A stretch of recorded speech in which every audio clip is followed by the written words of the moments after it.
Europe 1, La France bouge. Elisabeth Assayag. La France bouge, si vous nous rejoignez, merci d'être avec nous. Nous sommes en direct entre 13h et 14h. La France bouge qui vous aide à monter votre entreprise, à en savoir plus sur le parcours des entrepreneurs, des startups, des pépites. Et aujourd'hui, on fait notre marché, oui, face à la hausse des prix. On s'est dit comment s'y retrouver. On va interroger les professionnels du secteur, savoir comment marche leur business. Alors pour cela, nous sommes ravis d'être avec vous, Stéphane Layani. Vous êtes notre patron du jour, le PDG du marché international de Rungis. C'est le plus grand marché de produits frais au monde. Et nous sommes aussi avec vous, Hortense Aran, cofondatrice de Fleurs d'ici, des fleurs françaises en circuit court. La France bouge. La start-up du jour. Alors Hortense Aran, de Fleurs d'ici, vous avez 43 ans, vous êtes une ancienne grande reporter de la BBC. On aime bien s'intéresser un peu au parcours, qu'est-ce qui fait qu'on en arrive là. Vous venez d'une famille dans laquelle la relation à la nature a été très forte, vous avez un goût prononcé pour les fleurs. Pendant l'enfance, vous allez souvent vous promener avec votre famille dans la nature. Et vous vous êtes orienté vers les métiers du numérique. Vous avez travaillé notamment pour le sommet mondial sur l'innovation dans l'éducation. Et là-bas, vous avez fait des rencontres. Et on le voit dans La France bouge tous les jours, ce sont souvent les rencontres qui déclenchent les projets professionnels. Vous y avez rencontré des entrepreneurs des pays du Sud. Vous avez découvert des innovations dans le social management. On remonte c'était en quelle année ça? C'était une dizaine d'années? Oui, il y a une dizaine d'années. Ouais, donc on était aux prémices de ces entreprises à mission, aux prémices de donner un sens à son activité. Vous, Hortense Aran, votre credo, c'est le local. Vous vous lancez donc dans un parcours d'entrepreneur au sein d'un programme, d'incubateur, c'est ça. Et là, tout démarre. Vous avez l'idée de Fleurs d'ici. Allez, le reste, c'est à vous de nous le raconter. Fleurs d'ici, c'est quoi? Vous avez 1 minute. Donc, je suis Hortense, je suis la cofondatrice de Fleurs d'ici, mais je suis aussi la cofondatrice d'un autre système qui est le sous-jacent de Fleurs d'ici, qui s'appelle We Trade Local. Désolée pour l'anglicisme.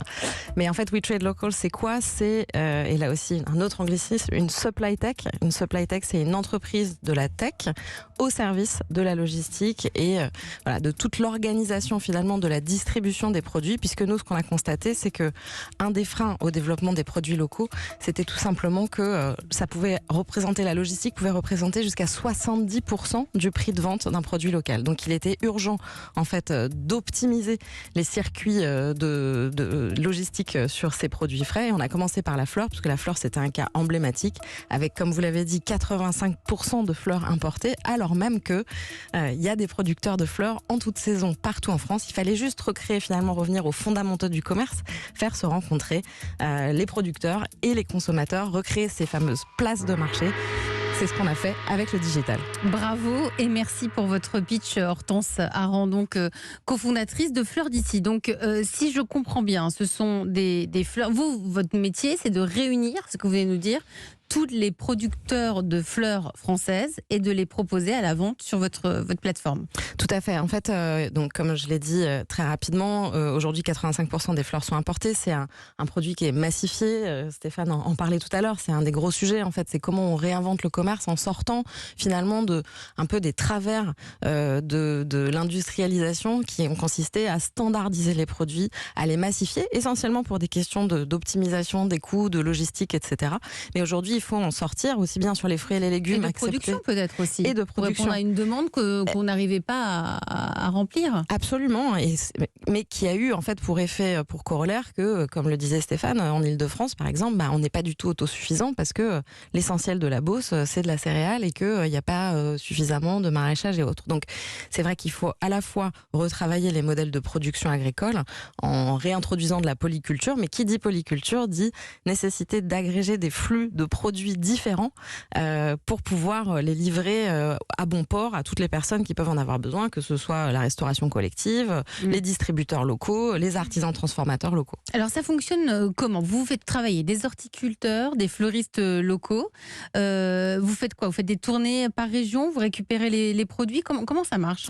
En fait, le gros problème, c'est que à Paris, il y a Rungis, et donc Rungis a quand même cette capacité à fournir des fleurs locales. Il y a un carreau des producteurs pour la fleur et pour les autres produits, mais Ailleurs en France, c'est pas le cas. Quand vous êtes fleuriste à Mont-de-Marsan, par exemple, la seule façon que vous avez de vous procurer de la fleur, c'est de faire appel à un grossiste hollandais qui va vous livrer en 33 tonnes de la fleur importée. Et ça, Alors même que à 10 km de Mont-de-Marsan, il y en a des producteurs. Aberration complète. Donc en fait, les produits partaient de 10 km de Mont-de-Marsan, repartaient à Aalsmeer aux Pays-Bas, à la Bourse mondiale des fleurs, et redescendaient. Donc ils faisaient 3000 km pour un produit frais et fragile. Et en plus de ça, un produit cher.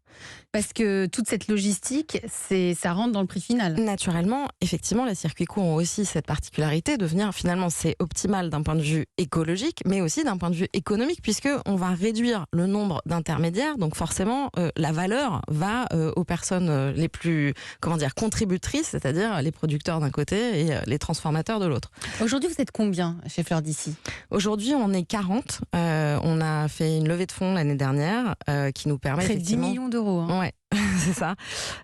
Qui nous permet effectivement, du coup, on est, comme vous l'avez dit, on a eu la chance d'avoir le titre de future licorne verte. Donc ça veut dire quoi ? Ça veut dire que ces investisseurs, je crois qu'il y a notamment BPI, la Banque publique d'investissement, ça veut dire qu'ils comprennent ce que vous êtes en train de faire, ils comprennent l'enjeu, parce que 10 millions d'euros, c'est pas rien. Il y a eu une grosse prise de conscience. De ce point de vue-là, le Covid nous a quand même beaucoup aidé d'une certaine façon, parce qu'avec la fermeture des frontières, là, les chocs énergétiques, tous les problèmes autour de la guerre en Ukraine, etc. Donc ça vous a apporté des points. Et oui, malheureusement, oui, mais dans toute crise, il y a des opportunités. Vous, ça a été le cas. Stéphane Layanip, notre patron du jour, PDG du marché de Rungis, vous le percevez comment? Vous, à Rungis, vous avez des fleurs, hein, il y a un pavillon de fleurs. Hein, d'abord, moi, je suis très admiratif de ce que fait Hortense. C'est vraiment un challenge difficile parce que nous, on a 80 producteurs de plantes en pot et de fleurs coupées à Rungis. On vend tout. Il n'y a strictement aucun problème. Mais le problème fondamental, elle l'a dit, c'est qu'on n'a pas de produit. Et quand on dit 85%, on ment. Parce que la réalité, c'est que les Français, ils produisent des anémones, des renoncules, oui, donc si et des pivoines. La rose, pour et la donc, Saint-Valentin, la rose, c'est compliqué. On produit de la rose. Si on produit de la rose, eh bien, à qui on la donne? Aux parfumeurs. Elle est produite dans les Alpes-Maritimes, elle va directement chez les parfumeurs. Et c'est tant mieux, c'est une forme de valorisation, et c'est en circuit court. Et en plus, dans cette fleur française, dans ces 15% de production, il y en a 40% qui est exporté. Donc, si on veut avoir des fleurs en France, il faut en produire, il faut faire ce que fait Hortense, c'est avoir une distribution qui soit la plus efficace possible, et j'espère bien qu'elle viendra avec moi m'aider sur Agoralim, mais je pense que ce sera très bien pour tout le monde. C'est pour Rungis 2025 dont vous parlez. Hein. Non, du triangle de Gonesse. Ah, du triangle de Gonesse, voilà. Ouais, pour Rungis, je voudrais ajouter un truc, c'est que franchement, c'est un sujet très important, le local. C'est pour ça que la semaine prochaine, je lance un appel d'offres pour trouver des opérateurs, et elle peut répondre, pour avoir Agoralim direct, c'est-à-dire être capable d'aller réinventer la chaîne logistique de façon à ce qu'il n'y ait pas des allers-retours inutiles. Donc vous allez chercher des entreprises qui peuvent répondre à cette demande. Voilà. On va continuer à en parler. Vous restez avec moi tous les deux. C'est le moment de vous présenter la pépite du jour. La pépite du jour, c'est Cabashop avec vous, Johan Marconato. Vous restez avec nous. La France bouge qui découvre et accompagne les entrepreneurs à suivre, permettre à des collègues ou des voisins de mutualiser la livraison de fleurs ou de courses alimentaires chez des commerçants communs. A tout de suite pour découvrir Cabashop.